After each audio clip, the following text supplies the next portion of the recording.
They say humans avoid war because they are cowards. I once thought so too. Official Galactic Federation data places Earthlings at a mere 2 out of 16 on the aggression index, practically harmless. We saw them as spineless diplomats who would flee at the slightest sign of conflict. How wrong we were. My name is General Kylon, and I am about to tell you the real reason humans avoid war. What I witnessed completely changed our perception of Earth. Their pacifism was not a product of weakness, it was a cage containing something terrifying. When humans joined the Galactic Federation, they seemed like model citizens. Their planet had eradicated internal warfare centuries ago, they had achieved world peace before they even reached the stars. Upon first contact, they responded with enthusiasm and diplomacy, not suspicious hostility. As an intelligence officer specializing in threat assessment, I was perplexed that a species with such low aggression had become easy prey, and yet Earth had prospered. Since officially joining the Federation, Earth has resolved every conflict. He cites the Sanic incident 3 centuries ago as an example of the Federation using diplomacy and compromise. These aggressive expansionists claimed a Terran mining colony as their territory after discovering valuable nullium deposits. The Federation braced for conflict. Any race with a shred of dignity would defend such a valuable position. The humans simply shrugged and agreed to hand over the planet in exchange for a small annual payment. What happened next left everyone baffled. The Terrans became the Sanic's key trading partners. In less than a year, they were extracting 5 times more resources through complex trade agreements than through direct mining. Then came the Yodel incident. Paranoid Yodels arrested Terran ambassadors on baseless charges of espionage. A diplomatic imprisonment without evidence was a clear provocation of war by Federation standards. A military response would have been entirely justified. The humans did nothing, they didn't even attack the facility where their representatives were being held. They simply opened negotiations through alternative channels and arranged a prisoner exchange, exchanging a few smugglers captured by their sentience. I argued endlessly about the humans. Some found their pacifism admirable, praising their composure and diplomatic ingenuity. I thought differently. My duty is security, and I saw in them only weakness. The only reason not to respond decisively to such obvious provocations was a lack of military power or strategic value. I wrote numerous reports arguing that the Terrans were a liability in an increasingly dangerous galactic environment. The Federation Council ignored my warnings. Peaceful trading partners are valuable, they said, but what good are they when real threats arise? Then the Devourers appeared, proving me right and yet also how wrong I was. We first spotted them at the edge of Kusruka, massive ships, thousands of them, moving in perfect formation. They circled the stars with vast structures that absorbed their energy, draining each star until it cooled and died before moving on to the next system. When they entered Federation space, the 3 most militarized races in the galaxy, the Sanics, the Odals, and my people, the Jatari, formed a coalition fleet. A coalition fleet was dispatched to intercept them. The initial encounter revealed the terrible truth: the Devourers possessed technology far superior to ours. Their hulls absorbed our most powerful weapons with virtually no damage. Their targeting systems predicted our evasive maneuvers before the music fleet could react. In the first encounter, I ordered a retreat. I sent a distress signal to other Federation members asking for reinforcements. Silence. Not a single race offered assistance. We were alone. Then we detected 5 ships approaching. They were Terran ships. 5 ships against thousands.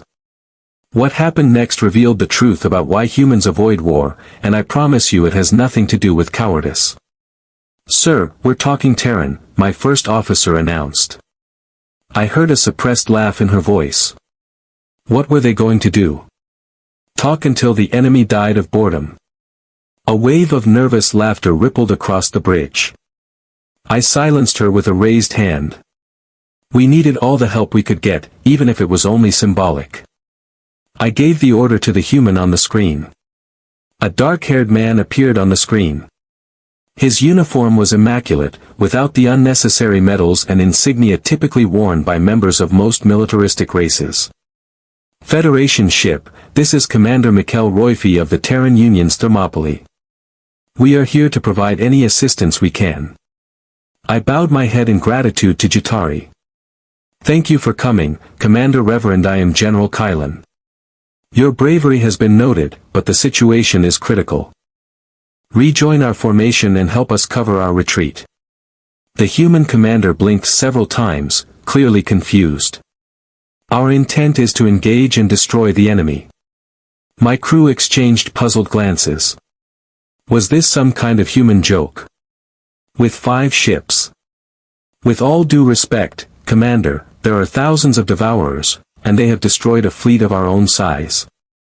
I would not expect a peaceful race such as yours to understand war, but it would be better if you followed our example. Rev's confusion deepened.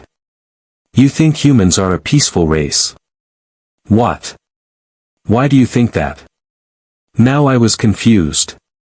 Well, you never fight anyone, you settle everything by talking. Humans have the lowest rating on the aggression index. I see. The man's expression changed, shifting to something between amusement and concern. So the Federation misjudged us. Do you know why we avoid all-out war? I bowed my head. Because they think they can't win, out of fear.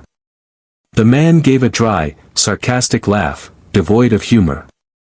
Not because we know who we are, what we're capable of, and so far no one has truly deserved it. Under other circumstances, the thought of ominous threats from Earthlings would have seemed ridiculous. But there was something in the tone of the roar, a cold confidence that made me pause. However, it was clearly an illusion caused by a lack of experience in interstellar warfare. The Devourers would make short work of these overconfident Earthlings. If they insist on fighting, I won't interfere, but know that they are on their own. We're leaving here. I froze, curiosity getting the better of me. What's your plan? We brought a nanorobotic bomb we developed. We've never used it because in about 5% of simulations it doesn't lock onto its target and consumes all matter in the universe, he said.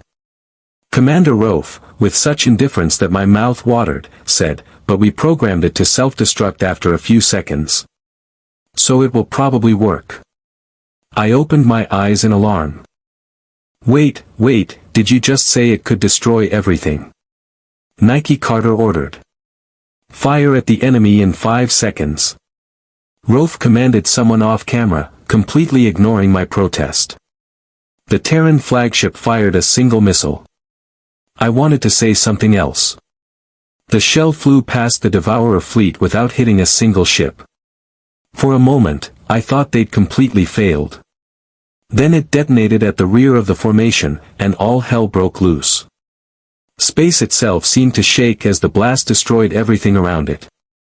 The force of the explosion was so great that our sensors could only return an error message when attempting to measure it. At least a third of the Devourer fleet instantly vaporized, reduced to metallic pulp by the incredible amount of energy and heat. The enemy ships farthest from the epicenter survived the initial blast, though many suffered serious damage. But then something even stranger happened, an invisible force began to slowly disintegrate them. I watched in disbelief as the mighty cruisers were torn apart. The nanobot bomb unleashed a swarm of microscopic robots, attacking the ship structures at the molecular level. The Devourers barely understood what was hitting them. By the time they attempted to return fire, they had nothing left. Their arsenal had evaporated in seconds, and no doubt their personnel had suffered the same fate. Where there had once been an unstoppable armada, now there was only the void of space. The humans had unleashed destruction unprecedented in my entire military career with a single missile. Horror coursed through my veins at the thought that they might one day use such a monstrous weapon against the Federation itself. There was no way to defend against such diabolical creations. Well, it's settled, Commander Rofe said with a relaxed smile, as if he'd just settled a minor scheduling issue. They should have invited us to the party from the start. Let me tell you something, General, next time we meet, you owe us a beer. I could barely speak. Yeah, I think we can do that, Rolf. The transmission cut out, and we watched as the ships. The Terrans jumped to hyperspace, leaving us alone in a debris field that, just minutes before, had posed the most terrifying threat the Federation had ever faced. I was still trying to process it all, wondering how to describe it in my battle report. Then I understood. I finally understood why such a powerful race hid its true nature. Humans avoided war because victory would be too easy. When I arrived, the Federation Senate chamber was packed. 3 standard days later, news of the Devourer's defeat spread quickly, though the details remained classified. As commander of the Coalition fleet, I was obliged to submit the official report. All the way, I rehearsed what to say, how to explain the inexplicable. How to describe how a species you considered weak so easily obliterated an enemy that had brought the galaxy's mightiest warriors to their knees. General Kion greeted me, the Federation representative, with a formal bow. The Federation awaits your report on the battle with the Devourers. I stood up on the central podium with all 4 hands. The room trembled slightly, and silence fell. Respected representatives, I began, 3 days ago, our coalition fleet encountered a Devourer armada at the edge of the Cuss Arm. Despite all our efforts and tactics, we were significantly outnumbered. Our weapons proved virtually useless against their technology. A murmur of unease swept through the room. Many species had placed their hopes in our military might. After heavy losses, nearly 40% of our fleet, I ordered a tactical retreat and sent distress signals to all Federation members. I paused, letting the implicit criticism hang in the air. Silence followed. Not a single species offered assistance. We stood alone, facing the extermination, until our sensors detected something unexpected approaching us. A brief pause in the transmission before we continue this galactic journey. If you enjoy this unique sci-fi experience, subscribe to the channel now and, most importantly, activate the notification bell so the YouTube algorithm ensures you don't miss upcoming videos featuring the most amazing sci-fi stories you won't find anywhere else. Elsewhere. Now, back to our story. 5 ships leaped into our sector. Terran ships, just 5 against the thousands of Devourer warships that had just destroyed our fleet. All eyes turned to the human delegation. Ambassador Nikki Johnson sat quietly, her expression unreadable. The Terran Union sent 5 ships our way. A wave of incredulous laughter swept through the room. Ambassador Zanuck Keel didn't bother hiding his mockery. 5 ships against thousands, and we're expected to believe they made a difference. I glared at him. They made no difference. They had eliminated the threat entirely. The laughter died down instantly. The humans had unleashed a weapon unlike anything I had ever seen, a self-replicating nanobot bomb that systematically destroyed the entire Devourer fleet at the molecular level. Within minutes, not a single enemy ship remained. A stunned silence fell over the chamber, followed by an explosion of voices, disbelief, anger, fear, impossible. One representative shouted, "Absurd." Another. The Speaker of the Senate, Balsa, tapped her ceremonial staff. Let him finish. When silence returned, I continued. I've fed sensor readings and video footage into the Federation database. They confirm my findings. The Terrans possess weapons technology far superior to anything we know. All eyes were on Ambassador Johnson, who remained calm amid the chaos. This revelation forces us to re-examine what we thought we knew about our human allies, I said. A rating of 2 on the aggression index is clearly incorrect. I believe the humans were hiding their true nature. Ambassador Jodl stood. This is outrageous. If they were hiding such weapons, what else could they be hiding? They pose a threat to the entire Federation. Similar sentiments echoed throughout the chamber. I anticipated this reaction. Fear is natural in the face of the unknown. Ambassador Johnson finally rose. Silence fell once more. Speaker Balsa, may I address the Senate? The Speaker nodded. Representatives, the man began, his voice calm and measured, everything General Kion has told you is true. We possess weapons, weapons of immense destructive power, weapons we hope we will never have to use, but the general has drawn the wrong conclusion about our nature. He walked to the center of the room, wielding an imposing authority surprising for his small stature. Humans are peaceful not because we are weak or cowardly. We are peaceful because we have seen the opposite before. Our species nearly destroyed itself multiple times before achieving unity. Our history is written in blood and fire. We have survived horrors that would terrify even the Odals. Music, Ambassador Odal tensed but did not answer. We know the cost of war better than any other species in this federation, because we have paid it again and again. Millions of our kind have died in conflicts sparked by fancied grievances and petty passions. We have developed a weapon capable of sterilizing our entire planet, and we are dangerously close to using it. He glanced around the room, exchanging glances with several representatives. So when we met with the galactic community, when the Sanics captured our mining colony, we could have destroyed their fleet. When the Jodal imprisoned our diplomats, we could have reduced their capital to ashes. We chose peace not out of weakness, but out of wisdom. A deathly silence fell over the chamber as she returned to her seat. She moved forward again. If Ambassador Johnson's words are true, we must reconsider our position. The meeting was interrupted by an alarm. The emergency alert system sounded. A communications officer rushed to Speaker Balsa and whispered something in her ear. Urgent. The speaker's face turned pale. General Clone said in a trembling voice, "We have just received reports from our outposts. 3 more Devourer fleets detected advancing into Federation space. Each larger than the one you encountered." The Senate erupted in chaos. Amid the din, I noticed Ambassador Johnson speaking quietly into her communicator. Her expression was grim but determined. Whatever she was up to, whether humans were planning anything or not, I suspected the Federation was about to learn much more about why humans avoid war and what happens when they can no longer do so. Ambassador Johnson strode purposefully to the center of the chamber, her diplomatic calm replaced by something harder, something I recognized in Commander Rowe. The mask of politeness fell. Representative Balsa, the Federation ambassador, spoke in a voice that pierced the panic like a knife. The Terran Union is prepared to respond to this threat directly. We request temporary command of all Federation military assets. The chamber, moments before plunged into chaos, fell into a stunned silence. Absolutely not. Ambassador Hodol was the first to react.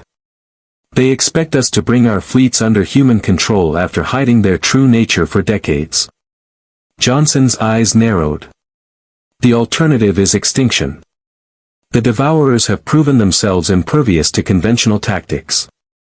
Their ships will be most effective under our strategic direction. Representative Balsa raised her hand shaking.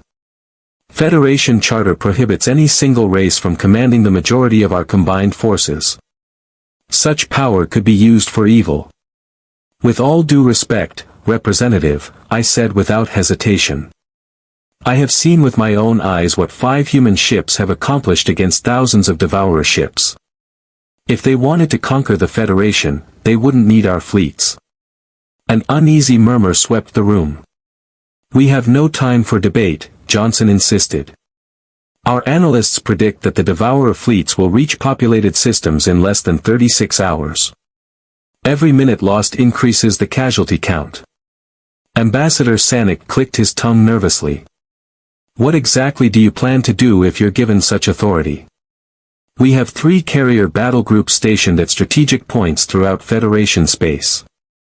They carry weapons similar to what you've already seen, but scaled up for larger engagements. We need your fleets to protect evacuation operations and provide tactical support. I noticed he carefully avoided details about this scaled-up weaponry. After what I'd seen, the implications were dire. The Federation must vote, the press secretary insisted.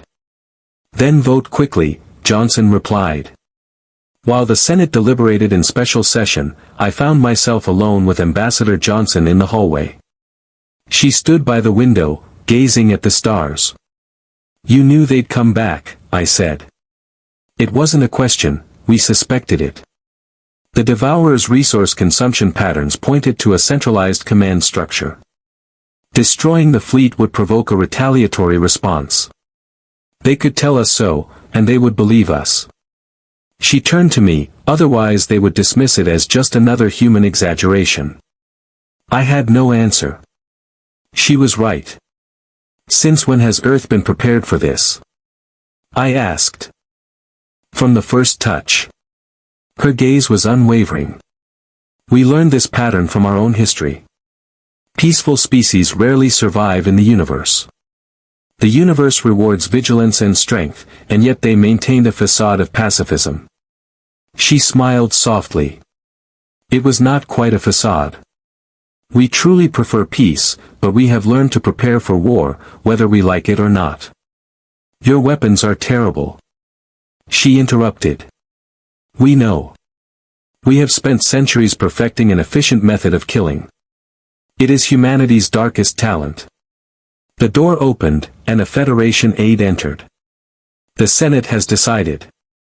Returning to the chamber, Speaker Lucia of the BSA looked grim. By an emergency vote of 122 to 87, the Federation grants the Terran Union temporary command authority for the duration of this crisis only. Johnson nodded solemnly. Thank you for your confidence. I require immediate direct access to your military command network. A few minutes later, she addressed all Federation fleet commanders from the Chamber's communications center.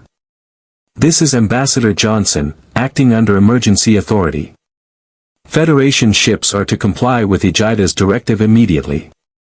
Civilian evacuation is an Alpha-level priority. Naval vessels will form defensive perimeters at the following coordinates.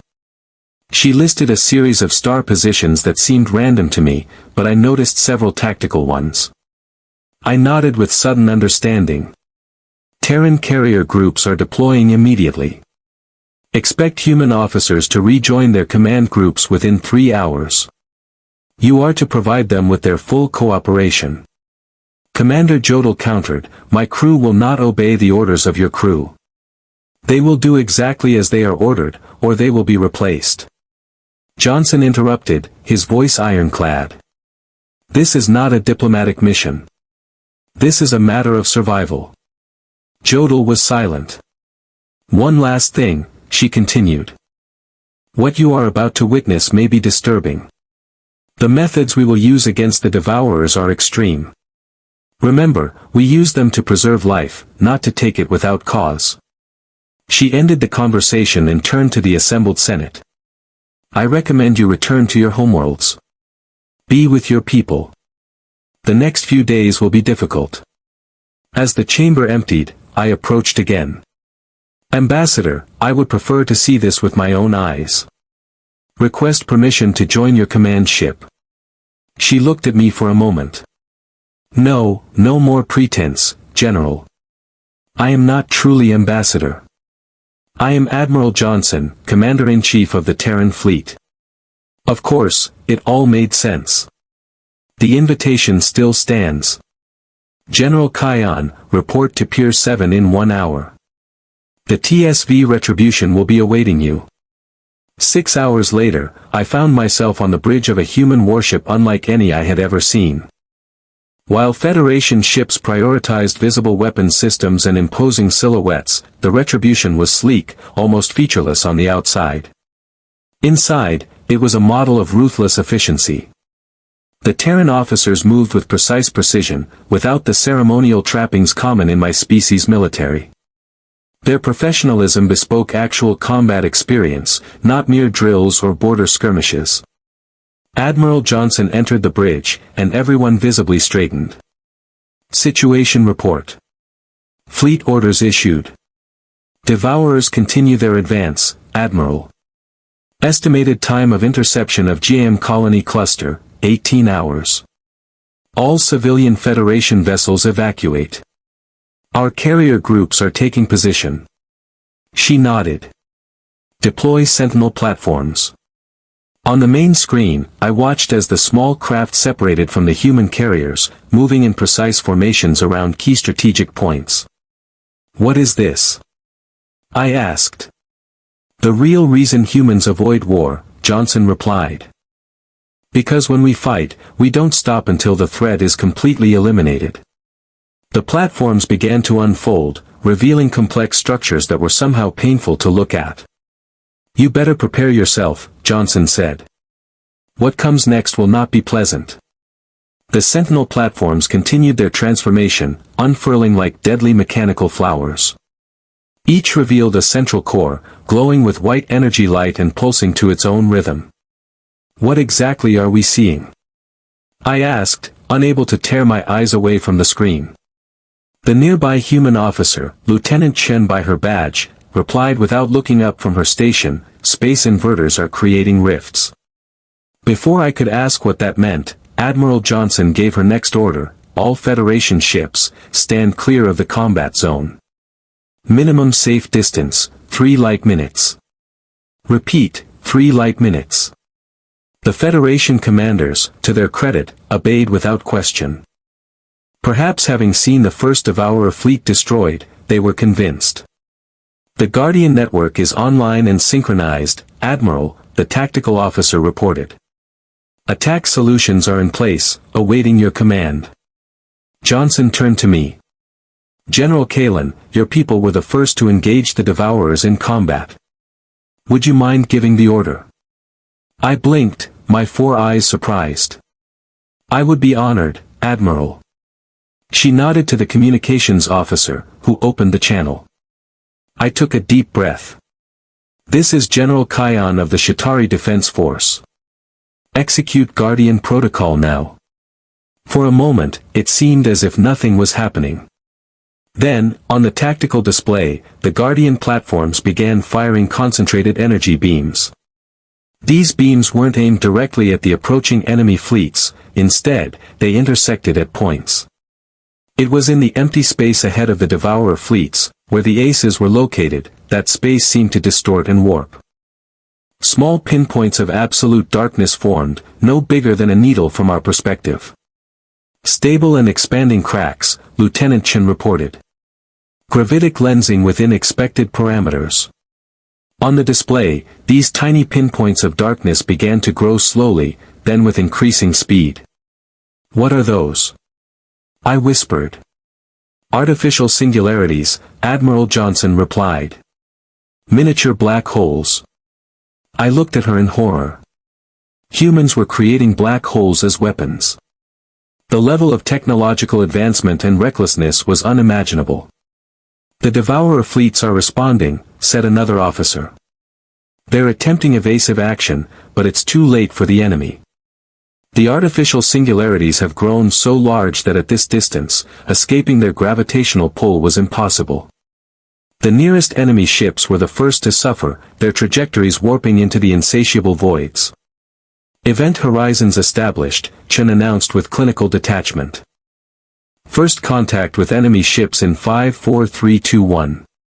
The vanguard of the first Devourer fleet made contact with the black holes. What happened next defies description. Vast ships, each capable of holding thousands of people, stretched and warped as they approached the event horizons.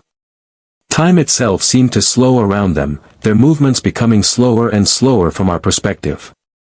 Then, one by one, they crossed the point of no return. The ships elongated impossibly, like reflections in a distorting mirror, before collapsing into infinitesimally thin strands of matter that vanished into singularities.